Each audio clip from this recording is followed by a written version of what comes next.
നരേന്ദ്രമോദിയുടെ തെറ്റായ സാമ്പത്തിക നയം ഇന്ത്യയുടെ സാമ്പത്തിക വളർച്ചയെ പിന്നോട്ടടിക്കുന്നുവെന്ന് CPM കേന്ദ്ര കമ്മിറ്റി അംഗം doctor TM Thomas Isaac. CPM ജില്ലാ സമ്മേളനത്തിന് മുന്നോടിയായി ആഗോളവൽക്കരണ സാമ്പത്തിക നയങ്ങളും കേന്ദ്ര സംസ്ഥാന ബന്ധവും എന്ന വിഷയത്തിൽ കട്ടപ്പനയിൽ സംഘടിപ്പിച്ച സെമിനാർ ഉദ്ഘാടനം ചെയ്ത് സംസാരിക്കുകയായിരുന്നു അദ്ദേഹം. വിദേശ രാജ്യങ്ങളിൽ നിന്നുള്ള നിക്ഷേപം ഇന്ത്യയിൽ കുറഞ്ഞു വരികയാണെന്നും തോമസ് ഐസക് പറഞ്ഞു. ആഗോളവൽക്കരണ സാമ്പത്തിക നയങ്ങളും കേന്ദ്ര സംസ്ഥാന ബന്ധവും എന്ന വിഷയത്തിലാണ് സെമിനാർ നടത്തിയത്. CPM കേന്ദ്ര കമ്മിറ്റി അംഗം ഡോക്ടർ TM തോമസ് ഐസക് ഉദ്ഘാടനം ചെയ്തു. പ്രധാനമന്ത്രി നരേന്ദ്രമോദിയുടെ തെറ്റായ സാമ്പത്തിക നയം ഇന്ത്യയുടെ സാമ്പത്തിക വളർച്ചയെ പിന്നോട്ടടിക്കുകയാണ്. ഇന്ത്യയുടെ നിലവിലെ സാമ്പത്തിക നയത്തിൽ കർഷകർക്ക് വലിയ ദുരന്തമാണ് നേരിടേണ്ടി വരുന്നത്.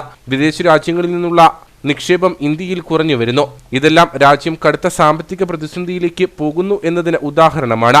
നമ്മുടെ നാടെന്നുള്ള കേരളീയരുടെ അഭിമാനബോധം നടക്കാൻ പോകുകയാണ്. വിദ്യാഭ്യാസ മേഖലയിൽ വലിയ നേട്ടമാണ് കൈവരിക്കുന്നത്. കേരളത്തിന്റെ വളർച്ച മോദിക്കുള്ള മറുപടിയാണ്. നാടിന്റെ താൽപര്യത്തിന് എല്ലാവരും ഒന്നിച്ചു നിൽക്കണമെന്നും തോമസ് ഐസക് പറഞ്ഞു. 73ാം ഭരണഘടനാ ഭേദഗതി വന്നപ്പോ നമ്മുടെ പഞ്ചായത്ത് തലത്തിലേക്ക് അധികാര വിഭജനമുണ്ട്.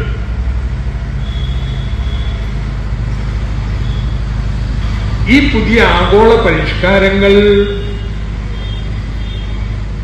ഇങ്ങനെ സംസ്ഥാനത്തിനും പഞ്ചായത്തിനൊക്കെ അധികാരം ഉണ്ടാവുന്നതിനെതിരാണ്.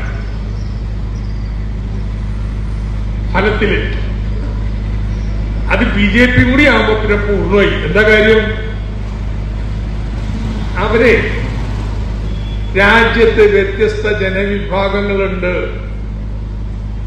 വിവിധ സംസ്കാരങ്ങളുള്ളവരുണ്ട്, വ്യത്യസ്തമായ ചരിത്ര പാരമ്പര്യമുള്ളവരുണ്ട്. രാജ്യത്തെ വൈവിധ്യത്തെ അംഗീകരിക്കാത്തൊരു പാർട്ടി ആദ്യമായിട്ട് ഇന്ത്യ ഭരിക്കുകയാണ്.